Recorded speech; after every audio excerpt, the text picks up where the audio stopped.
황보선의 출발 새 아침.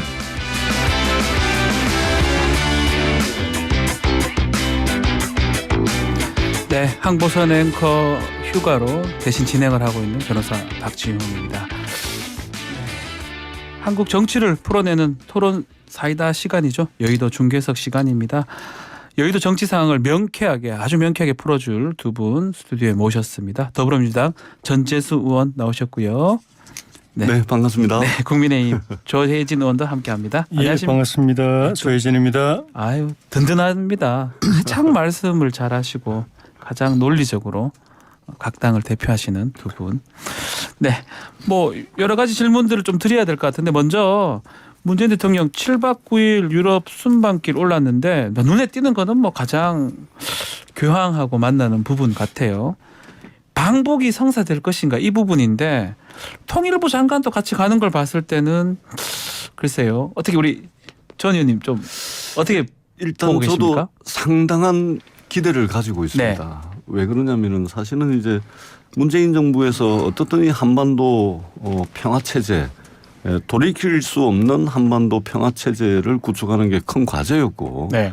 그다음에 일정한 성과가 있습니다. 판문점 회담이라든지 싱가포르 회담이라든지 이런 것들이 지금 그 사실은 이제 교착 상태에 빠져 있고, 네. 그래서 문재인 정부가 얼마 남지 않았는데 다음 정부가 들어서더라도 뭔가 성과와 실적 위에서 출발을 하려면은 문재인 정부의 남북 관계, 한반도 정책의 성과를 분명하게 좀 가져가야 되겠다. 그런 측면에서 사실은 이제 교황의 방북이라든지 이런 부분들 가시적 성과가 좀 있었으면 하는 그런 기대와 바람을 가지고 있고요. 대한민국 정부가 지금 많은 노력들을 하고 있습니다. 네. 저는 성과가 나올 거라고 기대하고 있고 아하. 또 나와야 된다.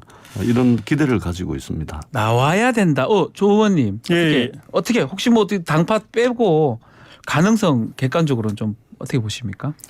가능성을 높게 보진 않습니다. 높게 볼 수는 없다. 전에 그 청와대에서는 교황의 방북을 전부터 강하게 희망해 왔고, 네. 그래서 전에도 한번 방북이 거의 성사된 것처럼 그때 발표를 하노이 했다가 결렬 때문에 좀 그런 게 있었지 않습니까? 예. 그 교황청에서 부인하는 그런 일도 벌어졌었는데, 교황청도 사실은 방북을 많이 희망했던 걸로 저는 알고 있고, 네. 그런데 방북이 되려면은 이제 해결돼야 될 조건들이 좀 있는데, 당장은 이 북한의 코로나 비상방역 체제가 네. 이게 해제가 돼야 이제 방문, 행사, 집회, 미사 이런 게 이제 가능할 거고. 네. 그런데 그게 지금 북한 상황으로 보면은 그렇게 쉽진 않아 보이고. 그다음 교황청의 입장에서 보면은 이 북한에 가면은 제대로 된 미사를 드릴 수 있어야 되거든요. 그게 제일 핵심이기 때문에. 미사를 하긴 해야 되겠죠 거기서. 그게 핵심이죠.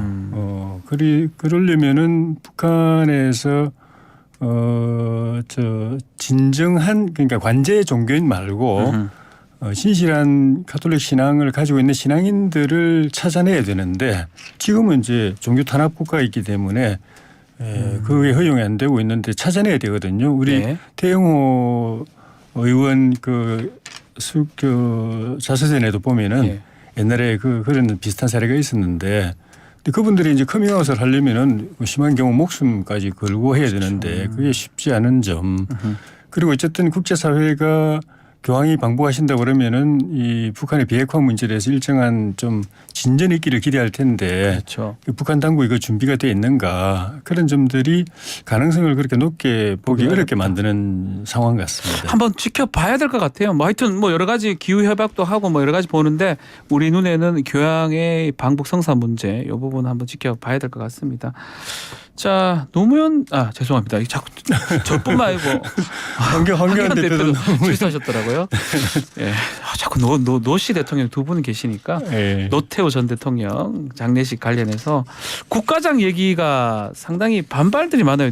여권 내부에서도 이거 잘못된 거 아니냐. 광주시에서는 지금 조기 개항하지 않겠다 이 얘기도 있고 하는데 일단 우리 전 의원님 어떻게 보십니까? 일단은 민주당 국회의원들 그 단톡방이 있거든요. 네. 거기에 이제 다양한 의견들이 올라오고 있는 것은 사실입니다. 그러니까 국가장 부적절하다 이런 이제 의견도 올라오고 있고요. 다만 정부가 네. 이게 다양한 각계각층의 의견을 수렴을 한 겁니다. 그래서 이제 국가장을 지르기로 했고 장례위원회 위원장을 이제 국무총리가 맡았습니다. 네.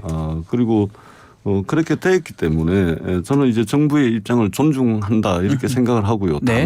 다만 노태우 전 대통령이 저질렀던 역사적 과오는 씻을 수가 없습니다. 돌이킬 수가 없습니다. 제 나라 국민들을 향해서 총을 들었던 그렇죠. 그거를 어떻게 정당화할 수가 있겠습니까? 수백 번 사과를 한다 하더라도 그 희생자와 유가족들 가슴에 박혀 있는 그 상흔들을 네. 지울 수 없다고 생각합니다. 다만 이게 우리 사회에서 이게 역사적 과오에 대해서 반성하고 또 사과하고 그리고 우리 공동체가 용서하는 반성과 사과와 용서라는 이 연쇄적 반응들이 우리 공동체에 좀 있을 필요는 있겠다. 아하. 그렇게 해서 한 시대를 좀 마무리할 수 있다면 저는 노태우 전 대통령의 역사적 과오에 대해서 용서하는 것도 이 시점에서는 좀 필요하겠다. 예, 이런 생각입니다. 조 의원님, 제가 질문드리고 싶은 거는 이 정부가 결국 과거도 있지만 공도 있는 거 아니냐 하는데 가만 생각해 보면 윤석열 후보 얘기랑 또 비슷한 것 같아요. 윤석열 후보가 뭐 위임 같은 거 얘기하면서 전두환 잘했던 부분도 있지 이런 부분 잘한 거 아니냐라고 했거든요. 이거는 또 정부 얘기 또 윤석열 후보 얘기 뭐 맞닿아 있는 부분도 있는 것 같아요. 어쨌든 간에 광주에서는 이걸 받아들이기 좀 쉽지 않긴 한 것 같거든요. 예, 당사자들은 그럴 수 있죠. 네. 그건 이해를 해야 되고. 그런데 이 정부 입장이나 윤석열 후보 입장이 이게 이제 사실은 그 어떤 정치적 입장이라고 할 것도 없이 그냥 상식인 거죠. 어느 정권, 어느 왕조 시대 또 공화정 시대 포함해서 네. 또 어느 통치자거나 또 어느 지도자거나 간에 다 공도 있고 과도 있는 거지 그렇죠. 100% 과만 있거나 100% 공만 있는 지도자는 없습니다. 그거는 그냥 상식이기 때문에 그냥 그렇게 받아들이면 되는 것이고 네. 이제 그 우리 사회가 그러면 이런 이슈 이런 논란을 가지고 어느 방향으로 가야 되는가 하는 부분은 그저께 노태우 전 대통령 빈소에 조문을 왔었던 네. 5.18 당시 광주 시민군 상황실장 그분이 직접 던진 오셨어요. 예. 던진 화해와 용서와 통합의 메시지 여기 답에 있다고 봅니다. 네. 지금 이제 전재수 의원 말씀하셨지만은 노태우 전 대통령 집권 과정에 12.12 군사 쿠데타 5.18 그런 이제 과오들이 있고 네. 그거는 뭐 역사적 사실이기 때문에 지울 수도 없는 것이고 그렇죠. 그 상처를 어떻게 계속 아물게 하느냐 국민 통합을 이루느냐는 과제가 있을 뿐이고 네. 그런데 그 뒤에 집권 이후에는 집권 과정의 6.29 선언을 통해서 직선제를 이제 그 도입하고 또 평화적 정권 교체가 가능하도록 이제 기틀을 놓고 아하. 그다음 이제 재임 중에 88 올림픽 성공하고 나라가 한번 도약할 수 있게 하고 북방 외교를 통해서 우리가 글로벌 대한민국으로 갈 수 있는 이제 기틀을 닦고 이런 부분 또 그 업적이고 평가를 해줘야 된다. 예, 그런 양면이 있기 때문에 청와대도 고심 끝에 대통령 이제 정부도 국무회의를 통해서 이제 국가장을 결정했고 네. 그런 것이기 때문에 그 현실을 있는 그대로 받아들이고 더 나은 미래로 나아가기 위한 고민을 같이 하는 것이 바람직하다고 봅니다. 자, 우리 전재수 의원님. 네. 윤석열 후보가 간다고 하기는 하거든요. 광주에. 갈지. 또 간다면 또 계란 세례 이런 얘기도 있고요. 이거 어떻게 보고 저는 계십니까? 윤석열 후보가 전두환 씨를 찬양하고 난 뒤에 그 수습책의 일환으로서 광주를 간다.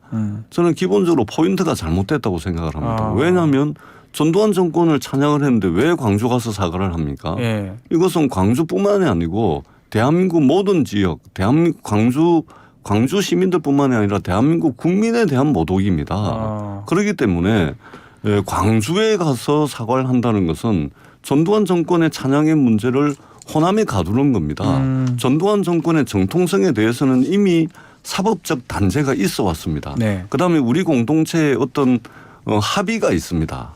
이것은 이미 우리 공동체가 5.18이라든지 전두환 정권의 정통성에 대한 문제라든지 이것은 합의된 규범이라는 것이 있고 상식이라는 것이 있는데 그렇죠. 이것을 말하자면 한국 민주주의에 대해서 도전을 한 겁니다. 예. 그렇기 때문에 이것을 왜 광주에 가서 사과를 하는지 저는 이해를 할 수가 없습니다. 그러면 조혜진 의원한테 이거 질문 드려야 될 것 같은데 예. 이런 얘기가 있거든요. 예. 결국 저렇게 가서 계란 밀가루가 뭐 졸업식 때만 옛날에 있었는데 하여튼 우리 다 기억나잖아요. 노태우 전 대통령 후보 시절 때도 이런 일이 있었고 예. 정원식 총리였나요? 예. 밀가루 갔을 때. 밀가루 예. 맞는 거. 예. 정치적인 어떤 효과 이런 부분들도 얘기가 있는 건 사실이거든요. 어떻게 보십니까? 그런 효과가 예측이 된다면은 그런 일은 안 벌어질 겁니다. 아예 아무도 안 가면 그러니 되니까. 아니요. 그 가더라도 예. 뭐 가시게 될 걸로 보지만 네. 그런 일은 안 벌어질 걸로 보고 윤석열 후보가 이제 발언 중에 예. 그 이제 군사 쿠데타라든가 네. 5.18 이거는 잘못했는데 정치는 잘했다는 사람들이 있다라고 말한 게 네. 많은 사람들의 마음에 실망과 상처를 준 점이 있죠. 그거는 근데 뭐 광주나 호남뿐만 아니고 네. 다른 지역이나 다른 계층에 속한 분들 가운데도 그런 분들이 계신데 예. 직접적으로는 그 5.18의 피해 당사자고 희생자들이 광주 시민들이 다수고 또 그런 발언으로 인해서 실망하거나 마음을 다친 분들 그분들이 이제 제일 많기 때문에 네. 거기를 가서 사과를 하겠다. 예, 사과해야 된다고 생각해서 그런 것이고 다른 생각은 없는 거죠. 알겠습니다. 그럼 전재수 의원님 보시기에는 계란 세례를 만약 맞는다 하면 정치적으로는 유리해지는 투표할 때 아닌가요 그때가? 예, 유리해지죠. 왜냐하면 보수층 지지자들을 결집 효과, 자극하죠. 결집 효과가 생길 것 같은데. 자극해서 결집을 하게 돼 있고, 근데 굉장히 이것 자체가 정치 공학적입니다. 그러니까 우리가 더 문제를 삼는 것은 윤석열 후보에게 사실은 전두환 정권에 대한 전문가적 식견 또는 학자적 견해를 요구하는 것이 아닙니다. 우리 사회가 합의한 규범과 상식적 수준의 견해만 밝히면 되는데 네. 이런 식으로 난리를 쳐놓고 이제 곧 11월 3, 4일 날에 이제 국민의힘 경선 투표가 들어가니까 정치적 이벤트 하듯이 하는 겁니다. 그리고 사과의 과정도 개한테 사과 주고 이런 과정을 거쳤는데 결국은 이게 정치적 이벤트밖에 안 되는 것이죠. 왜 광주를 갑니까? 왜 그 발언을 광주에 특정하고 호남에 특정해가지고 이런 정치적 이벤트를 하는 겁니까? 굉장히 어설픈 정치 공작이다. 이거 본전도 못 찾을 수 있는 그런 이제 정치 공학이다. 이렇게밖에 볼 수가 없습니다. 저는 안 가면 오히려 진정성이 없다고 봅니다. 가긴 가야 무책임하고 된다. 본인이 잘못했다고 하고 사과한 그 발언이 진정성이 없다면은 갈 필요 없죠. 네. 진정성이 없으면서 가는 거는 쇼하는 거니까. 네. 그런데 그게 진짜로 내가 잘못 생각했구나 또 말을 잘못했구나. 이것이 내가 생각하지 않게 상처를 준 분들이 계시구나.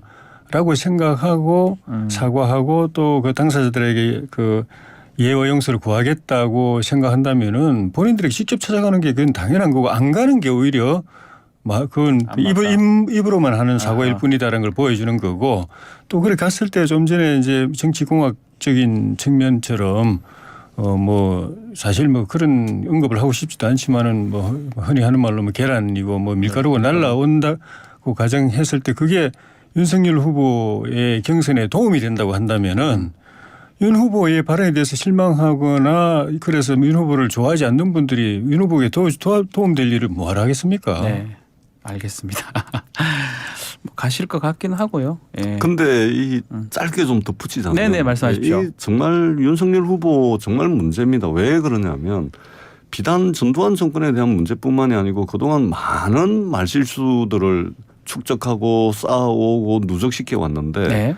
이게 기본적으로 우리 사회 이 어떤 현안에 대한 역사적 논쟁 과정이라든지 또는 뭐 여러 가지 이런 맥락들을 전혀 알지를 못합니다. 그러다 보니까 허구한 날 원고 없이 말만 하면 사고를 치는 겁니다. 그리고 사고 치고 난 뒤에 그것을 수습하는 과정도 오히려 수습이 아니고 확대 재생산하는 과정들을 겪게 되는 것이죠. 제가 볼 때는 기본적으로 우리 대한민국 국민의 수준에 맞출 수 없는 우리 이 사회에 대한 인식, 철학을 가지고 있지 않은가 네, 이런 이제 알겠습니다. 문제의식을 심하게 가질 수밖에 없습니다. 말해놓고 사과를 자주 하는 것도 알겠습니다. 문제일 예. 수 있지만은 아예 사과를 안 하고 거꾸로 이 그 적반하장식으로 뒤집어 씌우고 옳다고 우기고 정당한 상식적인 비판마저도 그걸 뒤집어 엎고 오히려 역으로 공격하는 그런 분에 비하면은 훨씬 더 그분이 윤석열 낫다고 후보죠. 봅니다. 자, 그분이 알겠습니다. 윤석열 후보입니다. 일단 광주 지역에서는 윤석열 후보 오면 계란 던지지 말자 이런 여론이 또 SNS로 확산된다고 하니까 그건 한번 지켜보도록. 가는 거는 맞는 것 같아요. 가는데 뭔가 불상사가 일어날지 또 그게 정치적 함의가 어떻게 될지 한번 보도록 하고, 지금 아마 이분 얘기를 하고 싶어서 얘기를 한 것 같은데 이재명 후보 얘기를 먼저 좀 하죠. 일단 음식점 총량제 발언, 주사일제 발언 이 눈에 띄긴 띄거든요. 뭐 어쨌든 간에 아이고 뭐 전국을 들썩들썩거립니다. 음식점도 그렇고 주사일제도 그런데 조혜진 의원한테 먼저 여쭤보겠습니다. 특히 총량제 발언은 상당히 나쁘게 보는 것 같아요. 국민의힘에서. 저는 국민의힘뿐만 아니라 네. 민주당 안에서도 왜 이런 말을 했는가, 또 심지어 송영길 대표도 어떤 발언의 맥락이 뭔지 알아보겠다고 할 네. 정도니까 민주당 그 정책팀도 당 정책하고 안 맞은 부분이 있다고 이야기를 하는 것도 그렇고, 저는 그 정책적인 문제도 문제지만은 이 발언 보면서 그 논란이 지금 되고 있지만은 그 원희룡 후보의 부인 정신과 의사인 강윤영 네. 그분이 이재명 후보에 대해서 공감 능력이 없다, 그런 공감 얘기를 했었죠. 능력이 문제가 있다라고 표현한 거에 대해서 다시 한번 저도 확인하게 되는데, 이거랑 이 발언을 딴 데 가서 한 것도 아니고 상인들 앞에서 식당하고 음식점 하는 그분들 앞에서 이 식당 너무 많다, 이거 줄여야 된다, 총량제 둬야 된다, 말하자면 국가가 이거 그 허가제 비슷하게 가야 된다는 취지로 이야기하고 식당 함부로 못 열게 해야 된다, 음식 함부로 못 하게 해야 된다, 이 말을 거기다 대놓고 하는 거는 우리나라의 자영업 소상공인 특히 음식점 그 요식업 이런 분들은 안 그런 분도 계시면 원래 그 일을 계속 해오시는 분도 계시지만은 네. 많은 분들이 생계의 마지막, 생업의 마지막 그 막다른 골목에 몰려서 낭떠러지에서 더 이상 갈 데가 없어서 그걸 택하는 마지막 수단인 경우가 많습니다.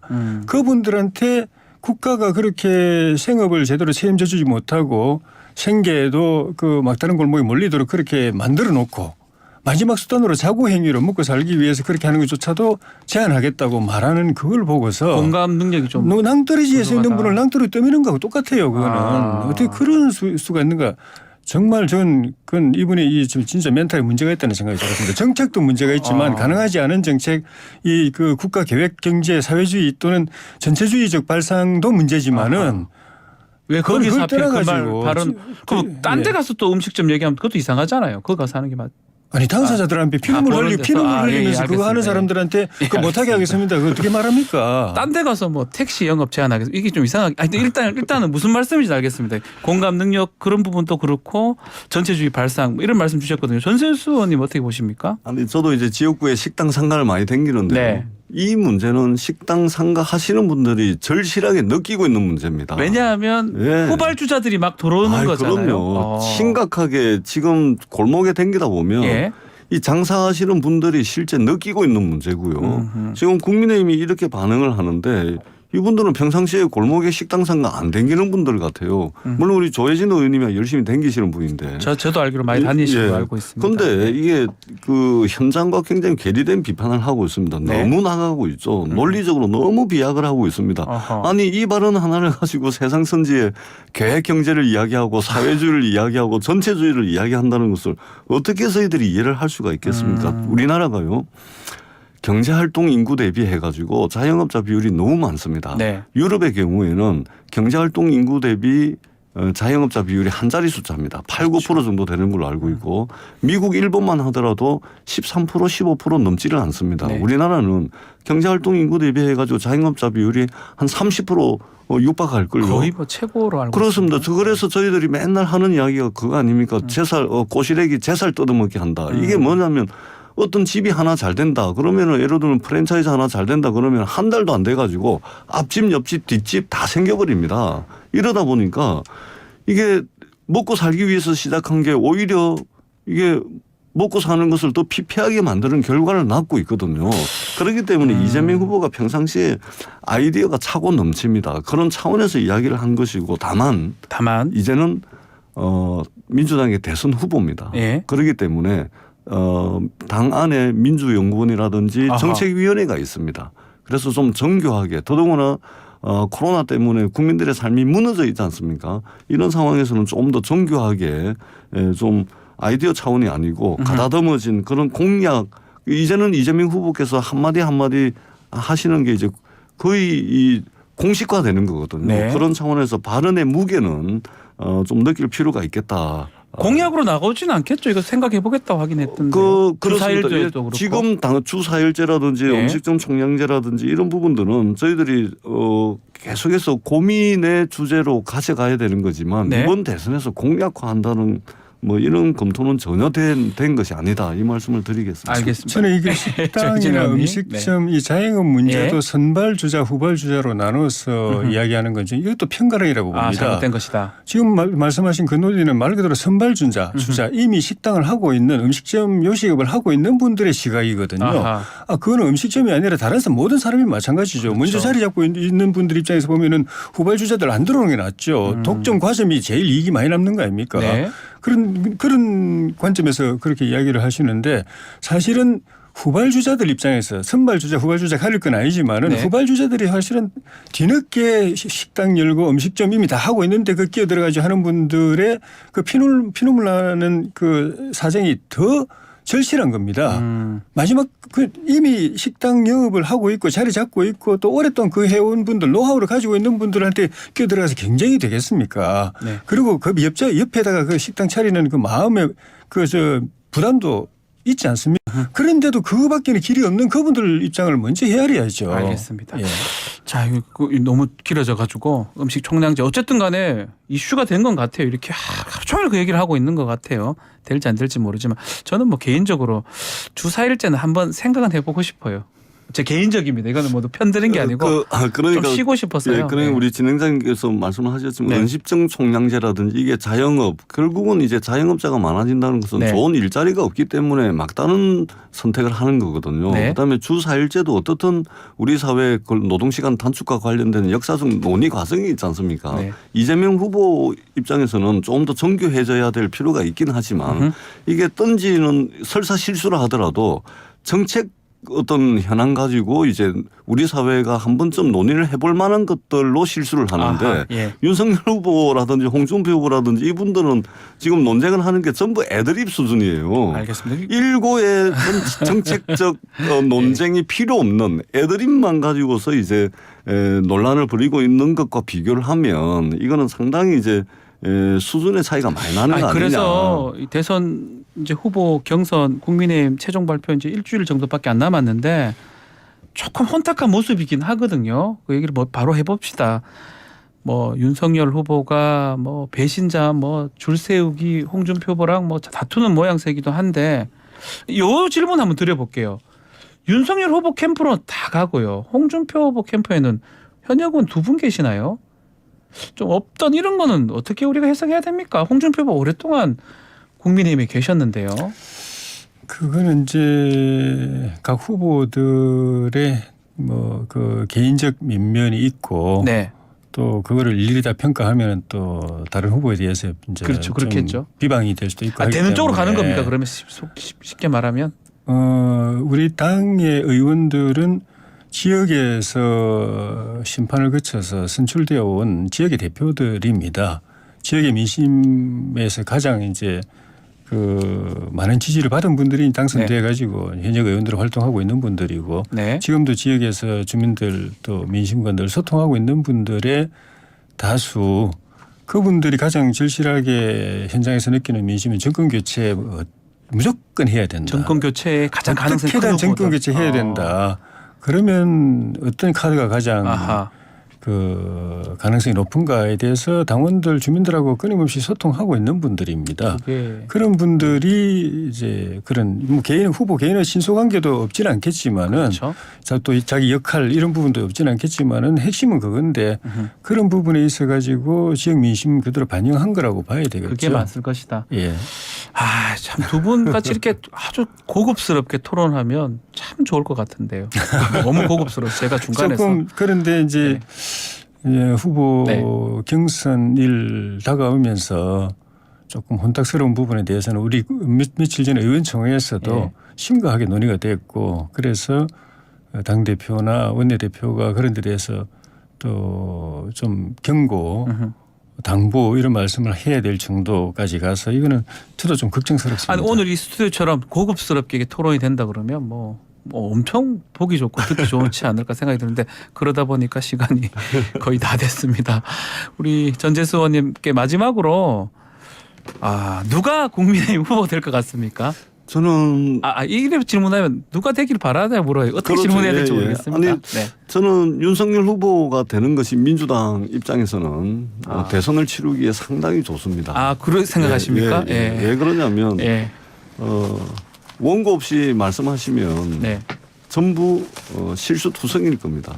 그런데 왜 그렇게 생각을 하냐면 윤석열 후보 입만 열면은 검찰에서 26년 근무했다고 말씀을 하시는데 네. 검찰이라는 것이 우리 사회 그동안 공익의 대변자 역할보다는 또는 인권을 지키는 마지막 보루 이런 역할보다는 압도적인 특권의 영역으로 있어 왔습니다. 네. 압도적으로 특권의 영역에서 평생을 살아오신 분이 우리 사회라든지 자연이라든지 인간에 대한 철학이 어떻겠습니까?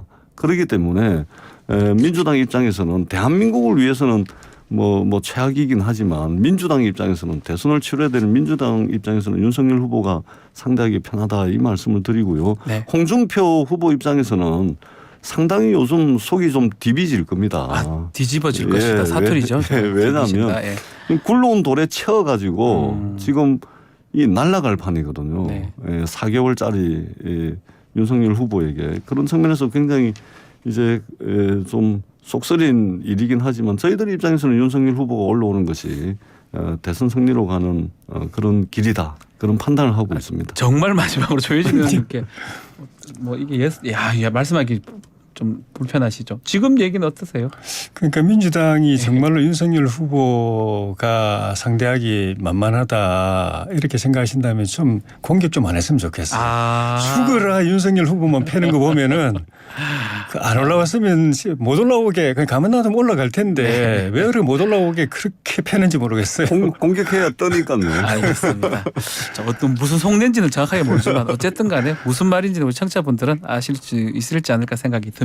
자, 오늘 말씀 여기까지 듣겠습니다. 감사합니다. 고맙습니다. 지금까지 여의도 중계석 민주당의 전재수 의원님 또 국민의힘의 조혜진 의원님과 함께했습니다.